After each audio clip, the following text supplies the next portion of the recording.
what had happened in every liquidation until the liquidation of Bernard L. Madoff Investment Securities was that SIPC advanced securities to each customer up to $500,000 in value based on the customer's last statement.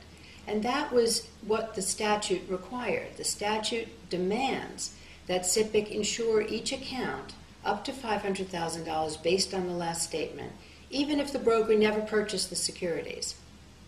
You may have heard how upset a lot of the Madoff investors are because SIPC is violating the law. And the way SIPC is violating the law is important because it could happen to you just as it's happened to the Madoff investors. SIPC decided, because there was such a huge loss in the Madoff case, that it would be too expensive for them to comply with the law. And so they decided they weren't going to consider your last statement.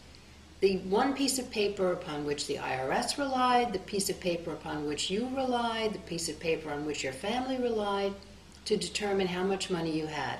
All of a sudden, SIPC says, we're not interested in that piece of paper because Mr. Madoff was a crook and he never purchased the securities that were shown on your statement. Well, you know what? That's exactly why the statute was enacted. It was precisely enacted to protect customers where their broker was a crook and didn't buy the securities on their statements.